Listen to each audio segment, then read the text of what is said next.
Hello, good morning dear children.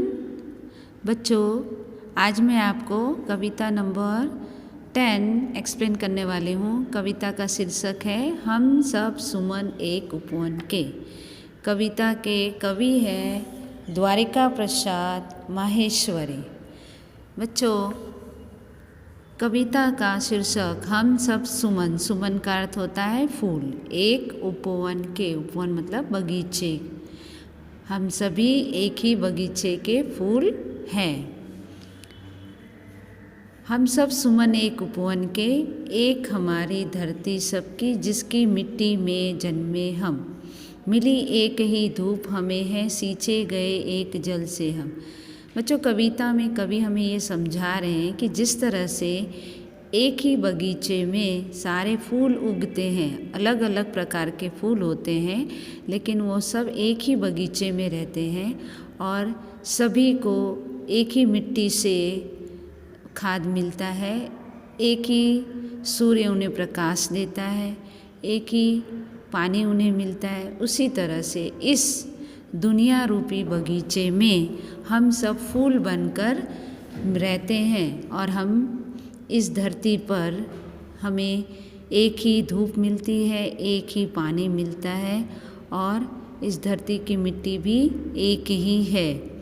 पले हुए हैं झूल झूल कर पलनों में हम एक पवन के, और हम सभी एक ही हवा के नीचे झूल झूल कर, जिस तरह से हम झूले में झूलते हैं, उसी तरह से हवा के झोंकों का हम अनुभव करके बड़े होते हैं।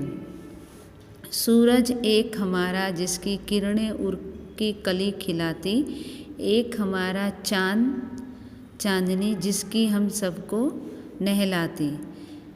इस धरती पर सूरज भी एक ही है, जिसकी किरणें और किरणें मतलब उसके प्रकाश से कली खिलती है। एक हमारा चांद चांदनी, और चांद की चांदनी मतलब जो रोशनी है वह भी हम सबको एक ही तरह से मिलती है। मिले एक से स्वर हमको है, भ्रमरों के मीठे गुंजन के। हम सभी की वाणी भी एक ही है। जिस तरह से भमरा जो एक इंसेक्ट्स होता है, उसके आवाज़ में जो मिठास होती है, उसी तरह से हमारी सभी की वाणी भी एक ही है।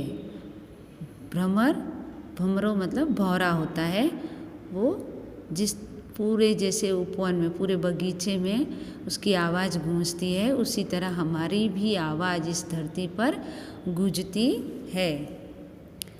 रंग रंग के रूप हमारे अलग अलग है क्यारी क्यारी। हमारे शरीर के रंग भले अलग अलग हैं, जिस तरह से बगीचे में फूलों के रंग अलग अलग होते हैं, फूलों की जो प्रकार होते हैं वो अलग अलग होते हैं, उसी तरह से हमारे भी रंग अलग हैं। हमारी क्यारी क्यारे, फूलों की क्यारी जो अलग होती है, उसी तरह से हम भी अलग प्रकार के, हमारी विभिन्न जाति होती है, अलग अलग जाति धर्म से हम होते हैं, लेकिन हम सबसे मिलकर ही है उपवन की शोभा सारे। भले हमारे जाति धर्म अलग हैं, लेकिन ईश्वर ने हम सभी के शरीर की रचना एक ही प्रकार की है, और इसलिए हमें इस धरती पर सभी को मिलजुल कर ही रहना चाहिए। जिस तरह से बगीचे में सारे फूल मिलकर बगीचे की शोभा बढ़ाते हैं, उसी तरह हमें भी इस धरती को सुगंधित और शोभायुक्त करना है। एक हमारा माली, हम सब रहते नीचे एक गगन के। जिस तरह बगीचे का माली एक ही होता है, उसी तरह हमारा भी, हमारी इस धरती का मालिक भी एक ही है। मालिक का अर्थ यहाँ पर ईश्वर को दिया गया है, जिसने हमें बनाया है, जिसने हमारी रचना की है, और एक ही गगन, एक ही आकाश के नीचे हम सभी रहते हैं। कांटों में खिलकर हम सबने हंस हंस कर है जीना सीखा। जिस तरह से फूल कांटों के बीच में रहकर खिलते हैं और सुगंधित होते हैं, उसी तरह से हम भी अपने इस जीवन रूप में सुख और दुख दोनों को निभाते हुए आगे बढ़ते हैं। एक सूत्र में बंधकर हमने हार गले का बनना सीखा। जिस तरह से फूलों को गूंथ कर एक हार बनता है, उसी तरह हम सभी को मिलकर एकता के साथ अपनी इस धरती को सुरक्षित करना है। सबके लिए सुगंध हमारी, हम श्रृंगार धनी निर्धन के।